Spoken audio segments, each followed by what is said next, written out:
আসসালামু আলাইকুম।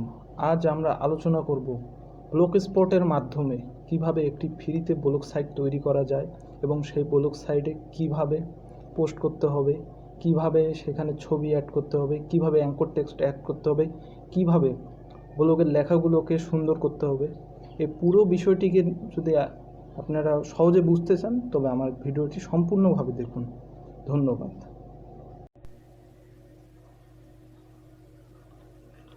প্রথমে আমরা চলে আসব গুগলে এসে সার্চ দেব blogger.com। ব্লগার লিখে এখানে আমরা ব্লগার লিখে সার্চ দিচ্ছি। সার্চ দিলে এখানে চলে আসবে blogger.com, create an cute and beautiful blog. এখানে আমরা ক্লিক করব। ক্লিক করার পর এরকম একটা ইন্টারফেস চলে আসবে। এখন আমরা নিউ ব্লগে আমরা ক্রিয়েট করব। এখানে আমরা টাইটেল লিখব। টাইটেলে আমরা আমাদের ব্লগের নাম অথবা আমাদের প্রতিষ্ঠানের নাম অথবা আমরা যে বিষয়ে লেখালেখি করব সেই বিষয়ের নামটি টাইটেল আমরা দেব। একটু সুন্দর টাইটেল নেম আমরা চয়েস করে লিখে দেব। আমি দিচ্ছি রায়হান কবির ব্লগ।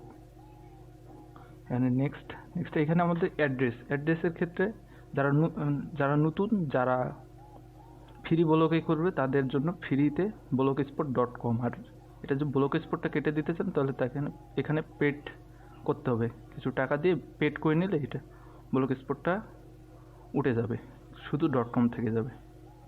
এখন আমরা আমাদের নাম লিখলাম, ডোমেন নেম লেখার পর সেভ করে দেব। এখন আমাদের কাছে এরকম একটা ইন্টারফেস চলে আসবে। এখানে বিভিন্ন ধরনের বার আছে, টুল বার আছে, post, status, comment, earning page, layout, theme, setting ইত্যাদি। ভিউ ব্লগে আমরা গেলে আমরা আমাদের ওয়েবসাইটের একটি ইন্টারনাল পেজ দেখতে পারবো। যারা আপনাদের ওয়েবসাইটটি ভিজিট করবে তারা এরকম পেজ দেখতে পারবে আপনার ওয়েবসাইটে। এরপর আমরা চলে আসি আবার ব্লগে আসার পর পোস্ট। আমাদের প্রথম কাজ পোস্ট করা। ব্লগের প্রথম কাজ পোস্ট করা।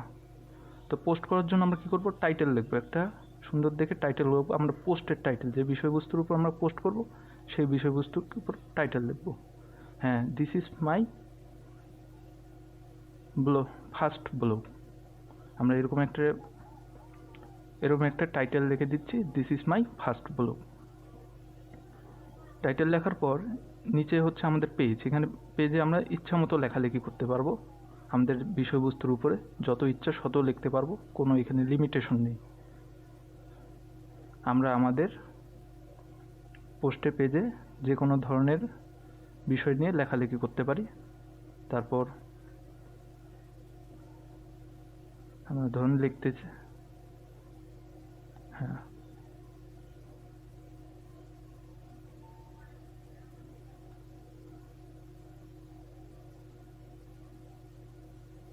এরপর আমরা আমাদের এই লেখাগুলোর উপরে একটা ছবিও আমরা পোস্ট করতে পারি।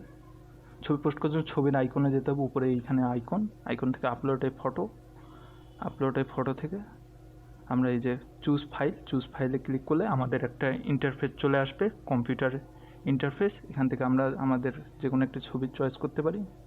কারণ আমরা এই ছবিটি চয়েস করব। ছবিটি চয়েস করার পর সিলেক্ট করার পর এই ছবিটি এখানে চলে আসলো। এখন আমাদের প্রথম কাজ হচ্ছে ছবির সাইজ।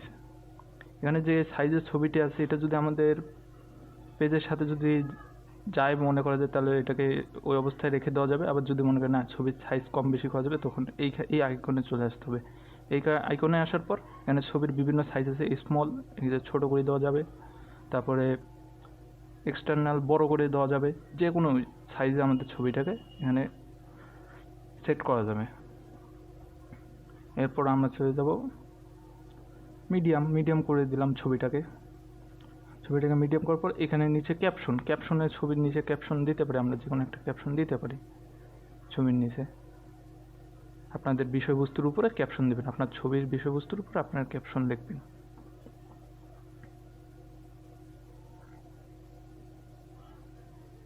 এরপর প্রিভিউতে চাপ দিলে আমরা দেখতে পারবো আমাদের ওয়েবসাইটের পোস্টটি কীরকম হয়েছে। আমরা প্রিভিউতে অর্থাৎ এই পোস্টটি যারা দেখবে, ভিজিটর দেখবে, তাদের কাছে কীরকম দেখতে হবে এটা এখান থেকে দেখতে পাওয়া যায়। হ্যাঁ, দেখতে পাচ্ছি আমাদের পোস্টটা। এরপর আমরা আবার চলে আসি আমাদের ইয়াতে।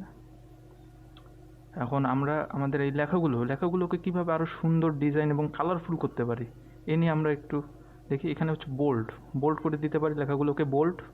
তারপর এখানে বিভিন্ন সাইজ করতে পারি, ছোট সাইজ, বড় সাইজ, লার্জ সাইজ। এই যে লেখাগুলো বড় হয়ে গেল। তারপরে নর্মাল সাইজ করে দেওয়া যাবে। তারপরে লার্জ, বড় সাইজ, আমরা যে কোনো একটা সাইজ আমরা এখানে দিতে পারি। লেখাগুলোকে বোল্ড করতে পারি।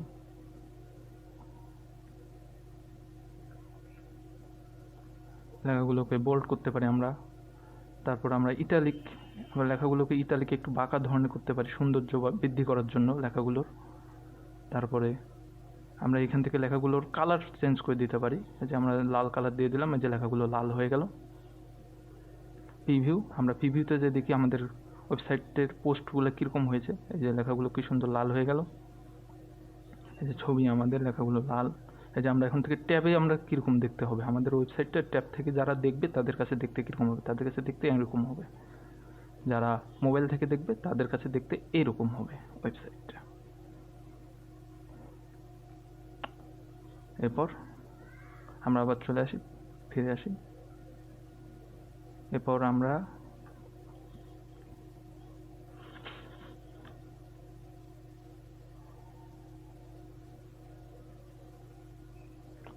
আমরা দেখব কিভাবে ফন্টগুলো আমরা কিভাবে চেঞ্জ করতে পারি। কারণ বিভিন্ন ধরনের ফন্ট আছে, ফন্টগুলো আমরা চেঞ্জ করে দিতে পারি। ফন্টগুলো চেঞ্জ করলে দেখতে আরও সুন্দর হবে লেখাগুলো। যেমন এই যে এই ফন্টটা করে দিতে পারি, লেখাগুলোর ডিজাইন পাল্টে যাবে। এই যে বিভিন্ন ধরনের ফন্ট আছে এখানে। আরও এক্সট্রা কিছু ফন্ট আমরা চাইলেই এখানে যোগ করতে পারি, সেটা আমরা অন্য টিউটোরিয়ালে শিখবো কীভাবে আরও নতুন ফন্ট যোগ করা যায়। এখন আমরা লিঙ্ক আপ করা শিখি, কীভাবে একটা অ্যাঙ্কর টেক্সট করতে হয়। অ্যাঙ্কর টেক্সট খুবই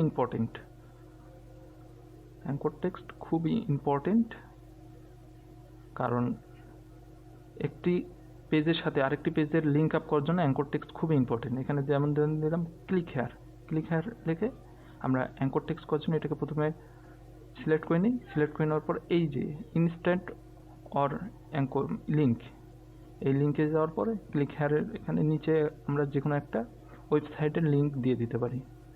যেমন এখানে আমরা কি দিতে পারি, ধরুন এখানে আমরা গুগলের ওয়েবসাইটটা আমরা এখানে সেট করে দিই, www.google.com। এই যে এখানে আমরা গুগলের ওয়েবসাইটটা সেট করে দিচ্ছি, অ্যাপ্লাই করে দিই। যখন আমরা গুগলের সাইটটি অ্যাপ্লাই করে দিব তখন এটা এখানে লিঙ্ক আপ হয়ে যাবে। অর্থাৎ এখানে ক্লিক হেয়ারে কেউ যদি চাপ দেয় তবে সে গুগলের ওয়েবসাইটে চলে যাবে। এখন আমরা আবার পাবলিশ করে দিই, আমাদের পোস্টে পাবলিশ করে দিলে এটা এখন জনসাধারণের কাছে চলে যাবে, তারা সার্চ দিয়ে আপনার পোস্টে দেখতে পারবে। এখন আমরা এসে দেখি কীরকম আমাদের পোস্টটি দেখতে কীরকম হয়েছে। আমাদের পোস্টটি এইরকম একটি পোস্ট হয়েছে। রিড মোডে দিলে আমরা ডিটেলসে দেখতে পারবো। এই যে আমাদের লেখাগুলো, এই যে ক্লিক হেয়ার, এই যে লেখাগুলো কত সুন্দর।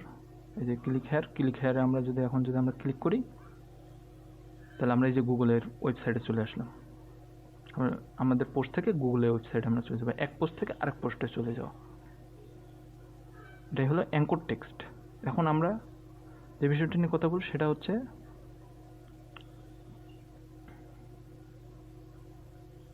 আমাদের যে এই যে ইন্টারফেস তেমন একটা সুন্দর না, আমরা আরও সুন্দর একটা থিম যোগ করতে পারি। আমরা থিমে চলে যাই। থিমে যাওয়ার পর আমরা এই যে এখানে থিমে চলে যাব। থিমে যাওয়ার পর আমরা থিমটা পাল্টাই দিতে পারি। আরও সুন্দর থিম আছে, যে নিচে অনেকগুলো সুন্দর থিম। আমরা যে কোনো একটি থিম সিলেক্ট করে দিতে পারি, সুন্দর একটি থিম পছন্দ মতো, আমাদের যেরকম পছন্দ হয় সেরকম একটা থিম। এবং আমাদের ডিজাইন, এখানে থিম এবং ডিজাইন আমরা চেঞ্জ করে দিতে পারি। তো ধরুন আমরা এই থিমটা ইউজ করব। এই থিমটা ইউজ করার জন্য আমরা নিচে যে অ্যাপ্লাই বাটনে চাপ দেব। প্রিভিউ, কন্টিমাইজেশন, অ্যাপ্লাই চার্জ দেবে। এই যে নিউ থিম অ্যাপ্লাইড সাকসেসফুলি চলে আসছো।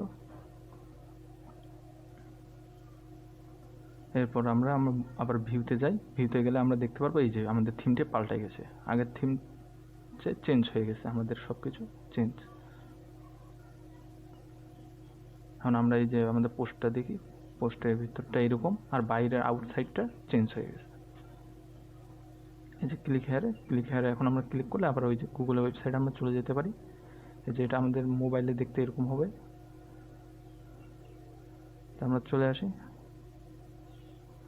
এখন আমাদের নতুন নতুন আরও অনেক থিম আছে। এই থিমগুলোর বাইরেও আমাদের যে থিমগুলো আমরা ব্লগ স্পটে যে থিমগুলো পেয়েছি তার বাইরেও আরও অনেক থিম আছে।